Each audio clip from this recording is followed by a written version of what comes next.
Selamat sore Bapak Ibu yang dikasih Tuhan, kembali kita bertemu dalam ibadah online. Hari ini kita akan belajar firman Tuhan. Kita akan baca Markus pasal 1 ayat yang ke-35. Pagi-pagi benar, waktu hari masih gelap, ia bangun dan pergi keluar, ia pergi ke tempat yang sunyi dan berdoa di sana. Apa yang dikatakan oleh kitab Markus adalah kebiasaan Tuhan Yesus setiap hari. Pagi-pagi benar dia berdoa, dan ini merupakan bagian hidupnya setiap hari. Doa sudah menjadi gaya hidup Tuhan Yesus setiap hari. Demikian juga dengan setiap kita sebagai orang percaya. Doa harus menjadi bagian hidup saudara dan saya setiap hari. Apalagi di tengah kondisi dunia yang sedang tidak baik hari ini. Ekonomi sulit, bisnis yang sedang tergoncang hari-hari ini. Hidup bukan semakin mudah, hidup semakin susah, hidup semakin berat. Dan disadari atau tidak, hanya doa yang bisa menjadi sumber kekuatan kita hari-hari ini. Apakah saudara percaya bahwa doa itu penting? Saya percaya. Saya berharap Bapak Ibu Saudara juga percaya doa itu sangat penting. Doa bukanlah menjadi sebuah pilihan. Doa itu adalah sebuah keharusan. Ada masalah atau tidak ada masalah, doa harus menjadi sebuah keputusan kita setiap hari. Doa harus menjadi gaya hidup kita sebagai orang yang percaya. Apa artinya doa menjadi gaya hidup? Alkitab menjelaskan, menceritakan tentang kisah Daniel. Sekalipun surat keputusan sudah dibuat dan ditandatangani oleh Raja Darius bahwa siapa saja yang dalam 30 hari ke depan memuji menyembah Allahnya akan mendapatkan hukuman dimasukkan ke dalam gua singa. Tapi Daniel tidak peduli, setiap hari 3 kali sehari seperti dikatakan Alkitab, Daniel memuji menyembah Allahnya. Dia berdoa mencari wajah Tuhan. Tidak peduli hukuman menanti dia. Tapi Daniel tetap melakukan apa yang menjadi gaya hidupnya setiap hari. Bapak Ibu yang dikasih Tuhan, mengapa doa itu sangat penting? Apa yang bisa dihasilkan oleh doa? Apa dampak dari sebuah doa? Paling tidak ada 2 hal yang ingin saya bagikan pada sore hari ini bagi Bapak Saudara. Yang pertama, doa itu bisa mengubah cara pandang kita terhadap masalah. 2 Tawarikh 20 nanti bisa dibaca di rumah, ayat 14 sampai 19 menceritakan tentang kisah Raja Yosafat yang sedang terdesak. Dia sedang dikepung oleh 3 bangsa yang bersatu ingin menyerang dia. Yosafat sangat ketakutan karena dia merasa bahwa dia tidak mampu. Ini masalah yang sangat besar. Yosafat menjadi takut, cemas, khawatir dengan kondisi bangsanya pada waktu itu. Dikatakan pada ayat 18 dan 19 diceritakan bahwa ketakutan itu tiba-tiba menjadi sebuah sukacita yang sangat luar biasa. Bahkan seluruh rakyat bersyukur, sujud menyembah dan menyanyikan puji-pujian bagi Tuhan. Mengapa? Karena ketika Yosafat takut, Yosafat cemas, Yosafat berdoa, berseru, berteriak kepada Tuhannya. Dan di saat dia berdoa, dia berseru kepada Tuhan, Yosafat mendapatkan sebuah janji kemenangan. Bahwa Tuhan nanti yang akan membela, Tuhan yang akan berperang bagi Yosafat. Doa memang tidak mengubah masalah saudara. Tetapi doa bisa merubah cara pandang saudara terhadap masalah. Sebelum kita berdoa kita takut. Tapi setelah berdoa ada ketenangan dalam hati. Sebelum berdoa kita khawatir. Tapi setelah berdoa kita tidak khawatir lagi. Kita merasa aman, kita merasa tenang, kita merasa yakin karena Tuhan pasti menyertai dan bersama-sama dengan kita. Doa bisa memberikan kekuatan. Doa bisa memberikan pengharapan dan keberanian untuk bisa menghadapi segala sesuatu. Doa memberikan keberanian kepada mereka yang takut. Doa memberikan kekuatan kepada mereka yang lemah. Doa memberikan kedamaian bagi mereka yang khawatir. Jika kita berani, kita jadi berpengharapan. Karena setelah kita berdoa, kita menjadi yakin dan percaya bahwa Tuhan itu selalu ada dan menyertai kita. Dikisahkan ada seorang gadis usia 16 tahun, namanya Clue. Dia adalah remaja yang sering dibully oleh teman-teman sekolahnya. Sejak usia 7 tahun dia sudah dibully sama teman-temannya. Karena mungkin penampilannya tidak bagus, ya, punya banyak kekurangan. Clue ini tertekan, dia menderita. Rasa percaya dirinya begitu buruk karena bulian yang sering dialami oleh teman-temannya. Nah, suatu hari ketika dia lulus, sekolah mengadakan pesta kelulusan. Biasanya ini yang ditunggu oleh para remaja, tapi itu menjadi sesuatu yang sangat menakutkan bagi Clue. Karena apa? Pasti bulian akan dia alami. Nah, Clue punya paman. Pamannya ini tahu apa yang dihadapi oleh Clue. Pamannya punya ide. Pamannya kumpulkan teman-temannya yang merupakan kumpulan motor besar. Dia ajak temannya kurang lebih 126 teman pakai motor gede, moge. Ya, dia antar Clue ini ke pesta kelulusan sekolah. Dan Clue ini sangat senang sekali. Karena diantar oleh rombongan orang-orang bermotor besar, ya badannya gagah, badannya besar dan dia senang. Waktu rombongan ini masuk ke sekolah, teman-temannya semua kaget. Mereka heran, mereka sangat terkagum-kagum. Kenapa? Karena ada rombongan yang sangat besar, pakai motor besar, ya orangnya gagah-gagah. Tiba-tiba nganter muridnya, temannya. Namanya Clue yang sementara ini yang mereka anggap ini orang yang tidak punya apa-apa. Ini orang yang sering dibully. Tapi hari itu gak ada orang yang berani bully dia.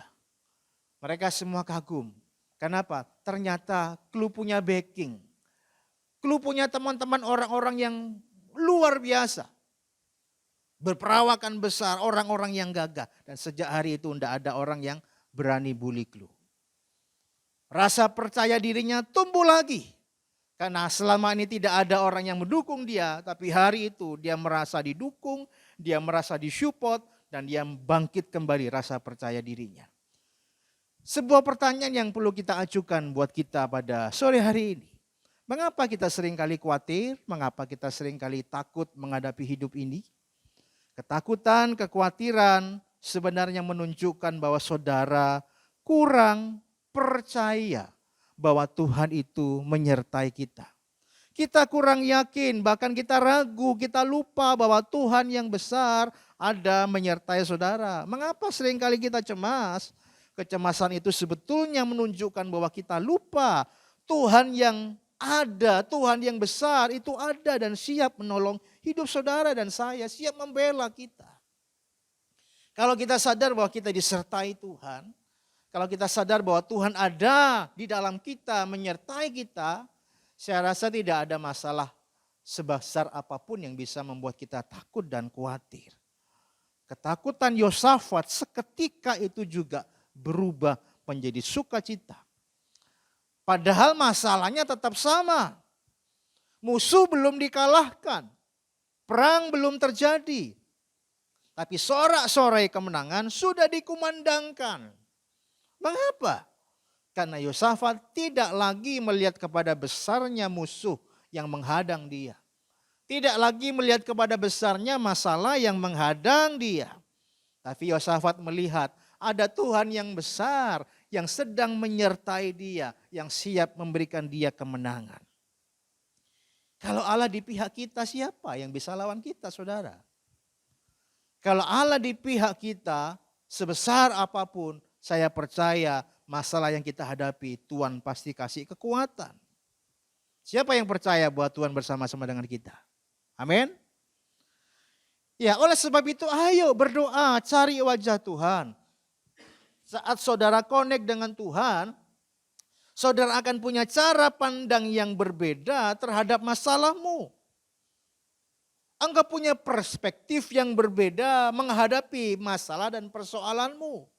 Bersama-sama Tuhan yang besar, bersama-sama Tuhan yang bisa lakukan segala perkara, tidak ada yang mustahil bagi kita.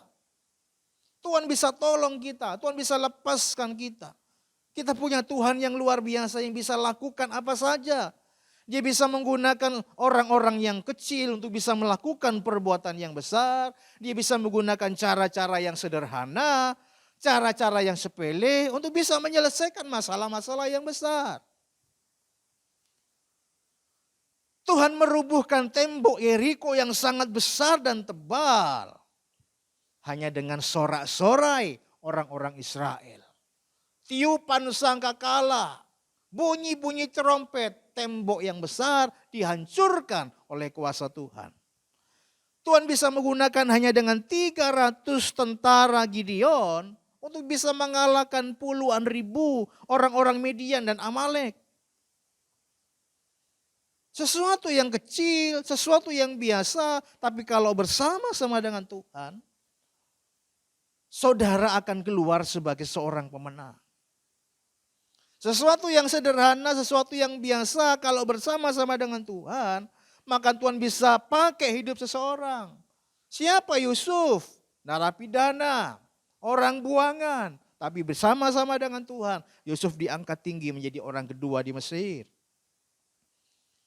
Bersama-sama orang-orang yang cinta Tuhan, Sadrak, Mesak, Abednego, mereka bersatu, mereka nggak bisa dikalahkan.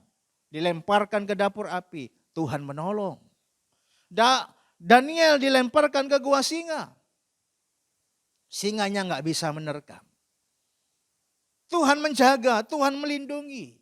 Yesus pakai 5 roti 2 ikan untuk bisa memberi makan 5.000 orang. Allah menurunkan mana dari sorga memberi makan setiap hari 2 juta lebih orang-orang Israel. 40 tahun di padang gurun. Tuhan pelihara. Saudara dan saya punya Tuhan yang besar. Dia Tuhan yang ajaib. Apa yang terlalu besar yang tidak bisa dilakukan oleh Tuhan? Adakah sesuatu yang terlalu sulit yang gak bisa dikerjakan oleh Tuhan? Adakah sesuatu yang terlalu kecil yang tidak bisa dipakai oleh Tuhan? Satu hal yang penting pada sore hari ini. Bahwa Tuhan yang luar biasa. Tuhan yang besar itu ada di dalam saudara dan saya. Kalau Tuhan yang besar ada di dalam saya dan saudara, sebesar apapun masalah bisa kita lalui bersama-sama dengan Tuhan yang besar dan Dia pasti berikan saudara dan saya kemenangan. Allah yang besar bersama-sama dengan kita. Sebesar apapun masalahmu, engkau punya cara pandang yang berbeda. Bersama-sama dengan Tuhan segala perkara, segala masalah bisa kita tanggung bersama-sama dengan Tuhan yang memberikan kekuatan kepada kita. Saudara akan hadapi masalahmu dengan semangat, dengan sukacita, dengan sebuah keyakinan, kesadaran yang luar biasa bahwa Tuhan yang besar pasti membela kita. Ini yang bisa kita dapatkan saat saudara berdoa. Engkau tidak lagi melihat besarnya masalah persoalanmu, tapi engkau bisa melihat besarnya Tuhan untuk bisa menyelesaikan setiap masalah. Yang kedua saudara, apa yang bisa kita dapatkan dari doa? Doa bisa merubah keadaan. Alkitab menuliskan dua buah kisah. Bagaimana ketika orang-orang berdoa, itu bisa merubah keadaan mereka. Tuhan bisa jawab doa mereka dan merubah keadaan mereka. Yang pertama kisah Daniel 6 ayat yang ke-25. Raja memberi perintah, lalu ambillah orang-orang yang telah menuduh Daniel dan mereka dilemparkan ke dalam goa singa, baik mereka maupun anak-anak dan istri mereka. Belum lagi mereka sampai ke dasar goa itu, singa-singa itu telah menerkam mereka bahkan meremukkan tulang-tulang mereka. Daniel yang tadinya dalam kondisi yang berbahaya. Karena hidupnya terancam. Dia dilemparkan ke dalam goa singa. Tapi singa gak bisa berbuat apa-apa. Sepertinya mulut singa tertutup rapat. Bahkan gak selera makan ngelihat Daniel. Mungkin lagi sakit gigi, saudara. Tapi begitu Daniel berdoa, orang yang hidupnya dipenuhi dengan doa, Tuhan tolong. Orang berusaha merencanakan sesuatu yang jahat, tapi akhirnya orang yang merencanakan sesuatu yang jahat yang dilemparkan sendiri ke dalam gua singa. Mereka diterkam, mereka dihabisi, mereka dihancurkan, bahkan dikatakan tulang-tulang mereka diremukkan. Mereka membuat perangkap, mereka menggali lubang, dan mereka akhirnya terjerumus sendiri ke dalamnya. Orang yang jahat menabur sesuatu yang jahat, maka dia sendiri yang akan menuainya. Ini kisah Daniel, bagaimana ketika dia berdoa, hidupnya ini penuhi dengan doa, Allah bisa merubahkan sebuah keadaan yang tidak baik menjadi sebuah keadaan yang justru memberkati dia. Kisah yang kedua adalah kisah tentang Esther. Pada waktu Esther menjadi ratu di kerajaan Ahasiweros Persia, suatu kali ada perdana menteri yang jahat namanya Haman. Dia punya keinginan untuk melenyapkan semua orang-orang Yahudi. Dia buat tiang gantungan karena dia ingin menggantung Mordekai, kerabat daripada Esther, paman Esther. Kita semua tahu bagaimana kemudian Esther berdoa, berseru kepada Tuhan 3 hari 3 malam dia berpuasa, berdoa kepada Tuhan. Dan terjadilah sebuah keadaan yang berubah. Pembalikan keadaan. Haman yang tadinya punya niat jahat, akhirnya dia sendiri yang digantung di tiang gantungan yang dia buat sendiri. Apa yang dia tabur, akhirnya dia tuai. Tadinya sesuatu yang buruk akan menimpa Esther dan semua kaum Yahudi. Tapi karena dia berdoa, dia berseru kepada Tuhan, Tuhan sama dia, Tuhan lawat dia. Malam hari ini jangan pernah berhenti berdoa. Kalau saudara terus tekun berdoa, saya percaya Tuhan yang kita sembah sanggup merubah keadaan saudara. Bahkan sanggup merubah Indonesia.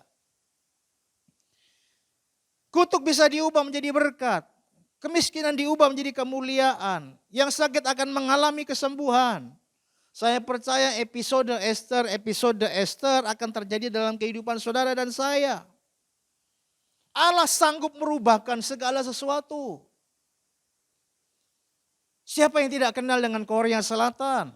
Tahun 1955 Korea Selatan hanya ada 1 juta penduduk orang Kristen. Umat Kristen hanya 1 juta dan 4.000 gereja di sana. Tapi tahun 1985 terjadi pelipat gandaan. Ada 10 juta orang Kristen di sana. Dan ada 32 juta orang gereja di sana.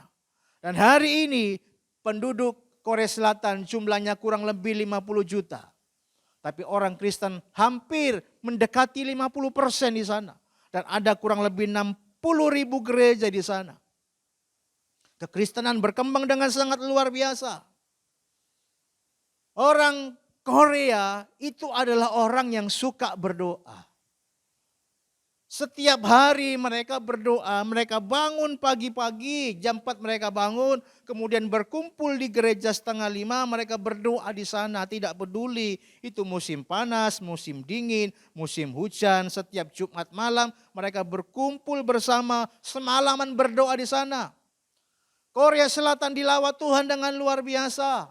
Setiap acara doa malam penuh dengan orang-orang yang haus dan rindu mencari Tuhan.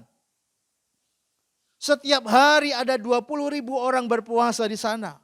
Ribuan orang datang ke bukit doa, berdoa di sana. Saya tidak tahu mengapa orang Kristen di Korea suka berdoa.